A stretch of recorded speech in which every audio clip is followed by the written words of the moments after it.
जय श्री लक्ष्मी नारायण। मेरे प्यारे प्यारे भाइयों, माताओं और बहनों, आज हम आपको कार्तिक मास के 7वें अध्याय का पाठ सुनाएंगे। तो आइए करते हैं कार्तिक मास के 7वें अध्याय का पाठ। इतनी कथा सुनकर सूत जी से सोनक ऋषि कहने लगे कि हे सूत जी, आप कृपा करके कार्तिक तथा तुलसी का महात्म्य कहिए। तब सूत जी कहने लगे कि हे ऋषियों, जो तुमने मुझसे पूछा है, यही प्रश्न एक समय नारद जी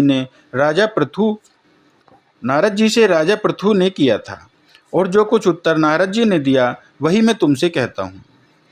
एक समय राजा पृथु नारद जी से पूछने लगे कि हे नारद जी, भगवान को तुलसी क्यों इतनी अधिक प्रिय है? आप इसका महात्म्य कहिए। तब नारद जी कहने लगे कि एक समय राजा इंद्र बहुत से देवताओं और अप्सराओं सहित महादेव जी के दर्शन को गए। जब कैलाश में पहुंचे तब एक बड़े भारी आकार वाले और भयंकर नेत्रों वाले पुरुष को देखकर इंद्र ने पूछा कि तू कौन है और शिव कहाँ है? जब कई बार पूछने पर भी उसने कोई उत्तर नहीं दिया तो इंद्र ने क्रोध में आकर अपना वज्र उसके कंठ पर मारा, जिससे उसका कंठ नीला हो गया। परंतु इंद्र का वज्र भी भस्म हो गया। फिर उसकी आंख से ऐसी प्रचंड अग्नि निकली मानो इंद्र सहित सारे संसार को भस्म कर देगी। ऐसी स्थिति देखकर बृहस्पति जी हाथ जोड़कर और इंद्र को दंडाकार झुकाकर भगवान शिव की स्तुति करने लगे कि हे देवादिदेव, त्रिपुरासुर तथा अकासुर का नाश करने वाले, यज्ञ का फल देने वाले त्रिपुरारी, आपको नमस्कार है। ब्राह्मणों की रक्षा करने वाले, आपको नमस्कार है। नारद कहने लगे कि हे राजा पृथु, इस प्रकार स्तुति सुनने पर श्री महादेव जी ने त्रिलोकी को दग्ध कर देने वाली अग्नि को शांत कर दिया और कहने लगे कि हे देवताओं, वर मांगो। मैं आपकी स्तुति सुनकर अति प्रसन्न हुआ हूँ। हमने इंद्र को जीवन दान दिया और हे बृहस्पति जी, आज से तुम्हारा नाम भी जीव होगा। बृहस्पति जी कहने लगे कि यदि आप प्रसन्न हैं तो इंद्र की रक्षा कीजिए और संसार का दाह कर सकने वाली अग्नि को आपके नेत्र से उत्पन्न हुई है उसको शांत करिए। तब शिव कहने लगे कि नेत्र से निकली हुई अग्नि वापस कैसे जाए, अतः अब हम आपको दूर फेंकते हैं। ऐसा कहकर अग्नि को हाथ में लेकर समुद्र में फेंक दिया। वह गंगा के संगम गंगा सागर में जाकर गिरी और बालक होकर रोने लगी। उसके रोने के शब्द से पृथ्वी कांपने लगी तथा सातों लोग बहरे हो गए। ऐसा आश्चर्य देखकर वहां पर आए हुए ब्रह्मा जी समुद्र की गोद में बालक देखकर आश्चर्य से पूछने लगे कि यह बालक किसका है? समुद्र ने बड़े आदर से बालक को उठाकर ब्रह्मा जी की गोद में दे दिया और कहने लगे कि यह मेरा पुत्र गंगा से उत्पन्न हुआ है, आप इसके जात कर्म कराइए। फिर उस बालक ने ब्रह्मा जी की दाढ़ी पकड़कर इस जोर से मरोड़ी कि ब्रह्मा जी के नेत्रों से आंसू आ गए। किसी प्रकार दाढ़ी छूटी तो ब्रह्मा जी ने कहा कि इसने हमारी आंखों में जल निकाला है, अतः इसका नाम जलंधर होगा। परंतु यह शिव के अतिरिक्त और किसी के हाथ से नहीं मरेगा, क्योंकि यह शिव के अंश से ही उत्पन्न हुआ है। यह अभी युवा हो जाएगा। तब ब्रह्मा जी शुक्राचार्य को बुलाकर और उसका राज्याभिषेक कराकर अंतर्ध्यान हो गए। तब समुद्र ने कालनेमी की कन्या वृंदा के साथ उसका विवाह कर दिया, जो कि पतिव्रताओं में सबसे प्रथम और अति सुंदर थी। परम सुंदरी वृंदा के साथ विवाह कर जालंधर अति प्रसन्नता से दिन बिताने लगा। जब जालंधर घर में आता तो वृंदा अपने हाथ से पंखा झलती, पाद, अर्ध, आचमन इसको अर्पण करती। वह अपने पति को नारायण समझकर उसकी सेवा किया करती थी।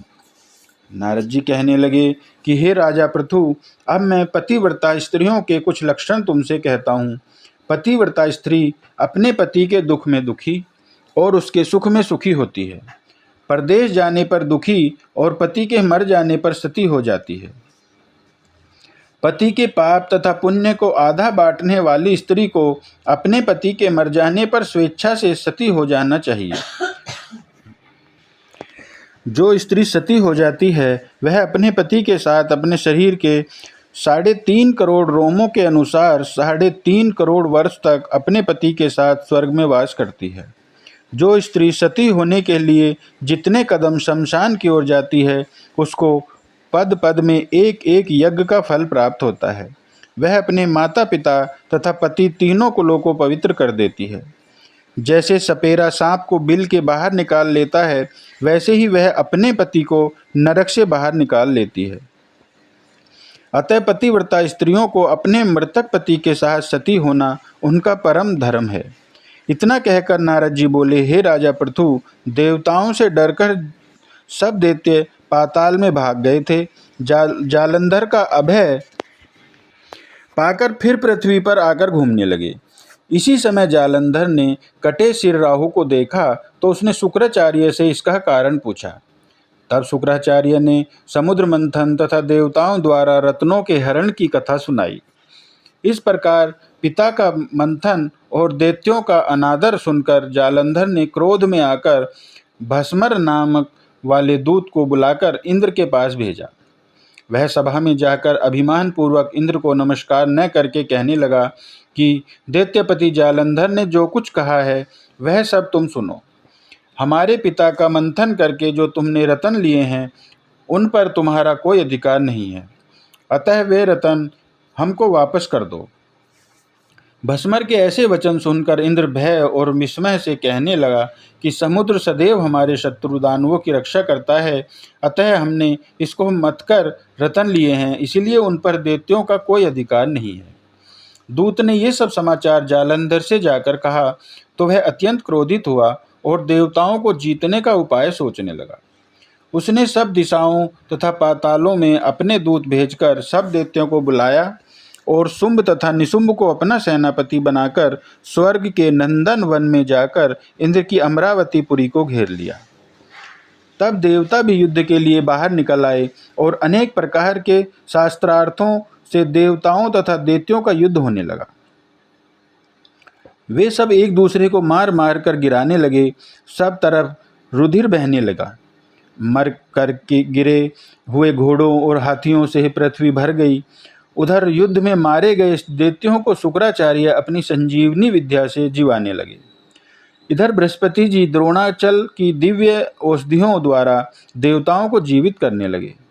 उधर देवताओं के जीवित होने पर वृत्तांत दैत्यों ने शुक्राचार्य से जाकर कहा तो जालंधर दैत्य ने अपने अनुचरों को द्रोणाचल पर्वत को समुद्र में फेंक देने का आदेश दिया। तब दैत्यों ने द्रोणाचल पर्वत को उठाकर समुद्र में फेंक दिया और फिर आकर संग्राम करने लगे। जब देवताओं को जीवित करने के लिए औषधि लेने बृहस्पति जी गए तो दिव्य पर्वत द्रोणाचल को न देख और देवताओं को का दैत्यों के द्वारा निरंतर संहार होते देखकर वे घबराकर कहने लगे कि हे देवताओं, शीघ्र ही यहाँ से भागो। यह दैत्य शंकर के अंश से उत्पन्न हुआ है, अतः वह अब तुमसे नहीं मरेगा। गुरुजी की यह बात सुनकर देवता भय के मारे दसों दिशाओं को भागने लगे और जालंधर दैत्य ने जीत के नगाड़े बजाते हुए देवों की अमरावती नगरी में प्रवेश किया। सब देवता भय के मारे सुमेरु पर्वत की कंदराओं में जाकर छिप गए। सब देवों के भाग जाने पर जालंधर इंद्र की पुरी अमरावती शुंभ निशुंभ के अधिकार में सौंपकर स्वयं देवताओं का पीछा करने के लिए सुमेरु पर्वत की ओर गया। इंद्रादिक सब देवता जालंधर को फिर आता हुआ देखकर भगवान विष्णु की स्तुति करने लगे। बोले, हे मच्छ कच्छ आदि अनेक रूप धारण करने वाले, भक्तों के दुखों का नाश करने वाले, सारी सृष्टि का पालन तथा संहार करने वाले, शंख चक्र गदा और पद्म को धारण करने वाले, आपको नमस्कार है। हे लक्ष्मीपति, दैत्यों का नाश करने वाले पीतांबरधारी, शरणागतों के रक्षक, आपको नमस्कार है।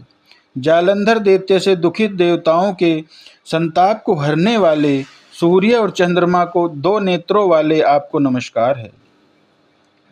नारद कहने लगे कि हे राजा पृथु, जो कोई भगवान की इस संकट नाशक स्तुति को पढ़ता है उसके संकट नाश को प्राप्त हो जाते हैं।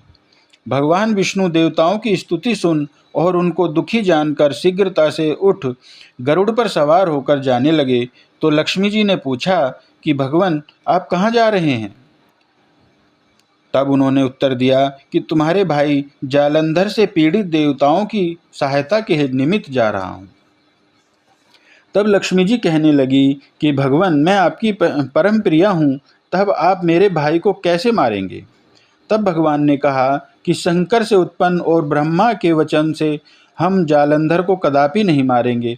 ऐसा कहकर शंख चक्र और खड्ग लेकर जालंधर के साथ युद्ध करने के लिए चल दिए।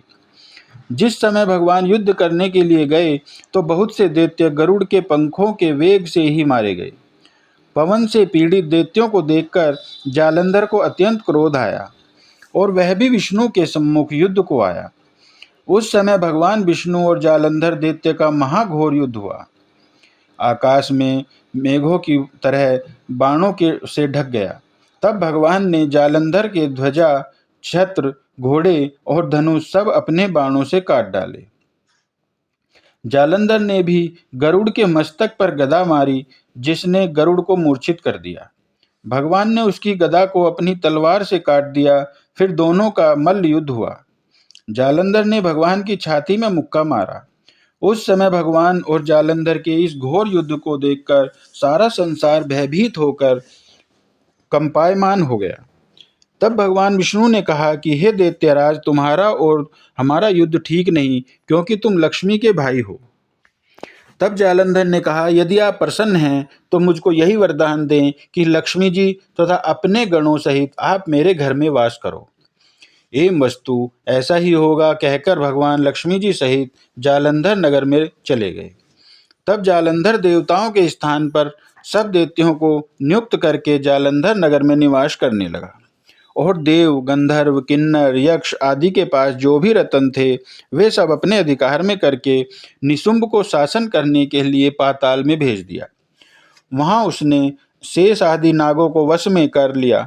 इस प्रकार जालंधर देव, यक्ष, किन्नर, गंधर्व और मनुष्य सबको अपनी प्रजा बनाकर पुत्र समान तथा धर्म की नीति से उनका पालन करते हुए त्रिलोकी का राज्य भोगने लगा। नारद जी बोले, हे राजा पृथु, एक समय भगवान के दर्शन करने तथा जालंधर की राज्य लक्ष्मी देखने के लिए हम भी वहां गए हुए थे। यह था कार्तिक महात्म्य का 7वां अध्याय। आइए अब हम भगवान की प्रिय तुलसी जी की कथा सुनते हैं। एक बूढ़ी माई होती है। वह कार्तिक मास में तुलसी जी की पूजा करती और रोज यह कहती थी, तुलसी माता, सतकी दाता, मैं बिड़ला सींचू तेरा, तू कर विस्तारा मेरा। अडवा दे, लड़वा दे, पीताम्बर की धोती दे, मीठा मीठा ग्रास दे, झालर की झनकार दे और बैकुंठ का वास दे और श्री कृष्ण का कांधा दे। रोज पूजा करती और यह कहकर चली जाती। यह देख तुलसी माता सूखने लग गई। एक दिन श्री कृष्ण बोले, तुलसी, तुम क्यों सूख रही हो? सब औरतें आती हैं, पूजा करती हैं, मीठा भोग लगाती हैं, गीत सुनाती हैं, फिर तुम क्यों सूख रही हो? तुलसी माता बोली, प्रभु, एक बूढ़ी माई रोज आती हैं, पूजा करती हैं और रोज यह कहती हैं, हे तुलसी माता, सत की दाता, मैं बिड़ला सींचू तेरा, तू कर विस्तारा मेरा। अडवा दे, लड़वा दे, पीताम्बर की धोती दे, मीठा मीठा ग्रास दे, झालर की झनकार दे, बैकुंठ का वास दे और श्री कृष्ण का कांधा दे। भगवान, मैं और तो सब पूरा कर सकती हूँ, पर श्री कृष्ण का कांधा मैं कहाँ से दूंगी? भगवान बोले, तुलसी, तुम चिंता न करो, मैं बूढ़ी माई को कांधा दे दूंगा। कुछ दिनों के बाद बूढ़ी माई की मृत्यु हो गई। सब गांव के लोग उसे उठाने लगे, पर बूढ़ी माई बहुत भारी हो गई। वह किसी से उठी नहीं। तो कुछ लोग कहने लगे कि यह बूढ़ी माई तो बहुत पूजा पाठ करती थी, फिर क्यों नहीं उठती? कुछ लोग कहने लगे कि बहुत पापिन थी, इसलिए नहीं उठती। तब वहां भगवान एक बालक का रूप बनाकर आए और बोले, भाइयों, मैं बूढ़ी माई के कानों में कुछ कहना चाहता हूँ। लोग बोले, ठीक है भाई, तुम भी कह लो। भगवान ने कहा, बूढ़ी माई, अडवा ले, लड़वा ले, पीताम्बर की धोती ले, मीठा मीठा ग्रास ले, झालर की झनकार ले, बैकुंठ का वास ले और ले श्री कृष्ण का कांधा भी ले ले। इतना सुनते ही बूढ़ी माई हल्की हो गई और इस तरह से श्री कृष्ण के कांधे पर बैकुंठ को चली गई। तुलसी माता, इसी तरह अपने सभी भक्तों पर कृपा करना। जय तुलसी माता, जय श्री लक्ष्मी नारायण भगवान, जय श्री कृष्णा, जय श्री राम, राधे राधे।